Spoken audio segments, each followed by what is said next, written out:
Hello, Football Manager fans. I'm the MF and FMer, and this is my Football Manager 2022 save with Sheffield Wednesday. Click the card above to start back at the beginning of this series. So let's have a look back at the last 7 matches since the last episode. So the first match is Derby County, and it didn't go well. We're looking for answers. Poor defensive performance. We may look to change up the back four, because today was atrocious against a Derby County side that we should be pretty equal with. Brown finds the goal there 74 minutes in, and then Mahoney with the free kick into the box. Another score for Small Bone, and then the cherry on the top, the icing on the cake. Ball comes in, the cross, Dempsey scores 4-0 Derby County, and the manager wasn't happy after this one. Up next is West Brom. We played better in this one, but couldn't get the win. As you see, it ends in a 1-1 draw. We had better XG than West Brom, but way less possession. So maybe we need to work on holding the ball more and maybe slowing things down some in the championship compared to the attacking, fast-paced style we played in League One. And then we somewhat rebound against Cardiff. We go up 3-0, but we almost slip up, and we only win this one 3-2. Odofin with a great game defensively. He may need more time on the team. He's earning his way into that position. Soto scores the penalty to make it 3-0, and then here come Cardiff. Nice ball over the top. Evans in the box. Turns around, passes it over to Guados, and he scores to make it 3-1.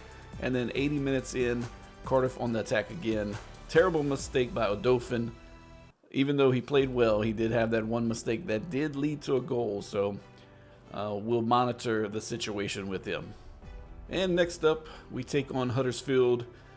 We go down 2-1 in this one, and we lose Rudenko for a couple of weeks. So that is a big loss for a team trying to find its place in the championship.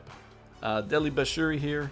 Nice ball to Baptiste. Baptiste, beautiful ball into Soto, who finishes at 36 minutes.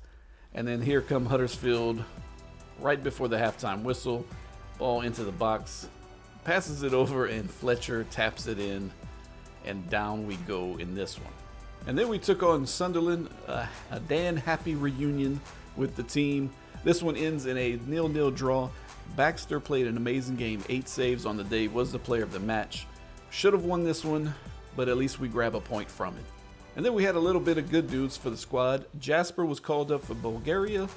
Arahu called up for the Portugal under-21. McNally called up for the Ireland under-21 team. Andrew Brown called up for Northern Ireland under-19s. And Gomez called up to Senegal. So our guys are starting to get international experience, which can only be a good thing for us. And then in team news, Baxter made the team of the week. And Rudenko and Jordan Clark are back at training, so good news to have both of our wingers, midfielders back on the team. And then we take a quick look at our youngster Justin Cruz, the 17-year-old American. He's made 14 appearances so far with 17 goals, 1 assist, and 5 Player of the Match awards. Also a 7.65 rating so far. So it's nice to see him developing so well, and hopefully he can develop quickly and we can get him on the senior squad. And then we took on Ipswich Town. The back four played well, evenly matched, hard-fought game. You can see here XG both around 1, and the possession was 49-51, so just a hard-fought battle. Our back four and Baxter played well, and we grab a point there. And our most recent match, we take on Queens Park Ranger in this one. We switched up the tactic in the second half, and then we dominated. Gabriel was the player of the match even after playing midfield for us. At some point, he moved from right back to midfield position and ended the game with 2 assists. There was one of them to Soto there, and we ended up winning 5-2. Big win for the guys. We went more direct in our passing.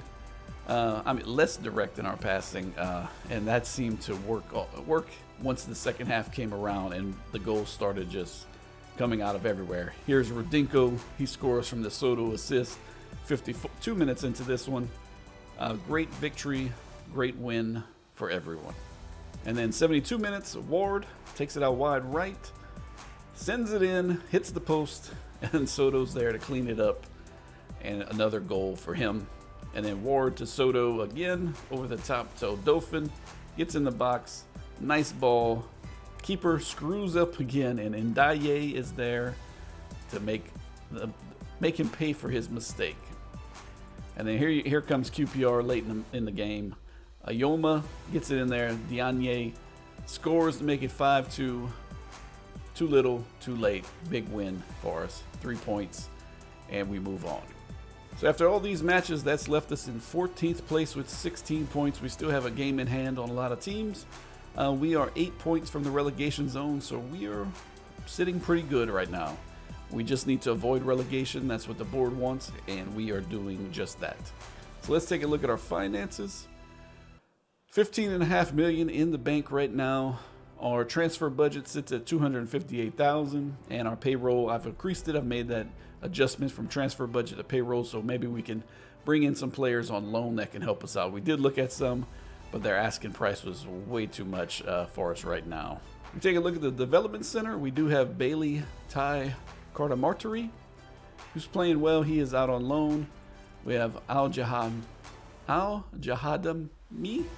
I'm gonna have to learn these names, bear with me. And then we have Mitch Pell, 19-year-old Englishman. He's not the best looking so far right now, but we'll work with him. We'll train him up. And then we already have our Justin Cruz we looked at earlier, who's playing well. And James Clark too. So we'll probably give some of these guys some cup experience or some matches later on in the season, depending on where we stand with everything. So that's it for today's episode. I hope you guys enjoyed it. If you have, please smash that like button to help support the channel. And if you want to catch every episode that we put out, hit that subscribe button. That's one of these places. So yeah, we'll come back and let's take a look real quick before we leave. We'll probably play the next 2 matches to end this month, and then we'll play all of November and see where we stand, and then get ready for that tough December 6 matches, and then the transfer window starts. So if you'd like to comment below with transfer suggestions, please let me know. We need some guys we can loan in. We don't have much money to work with here. So yeah. So that's it. Until next episode, you guys take care.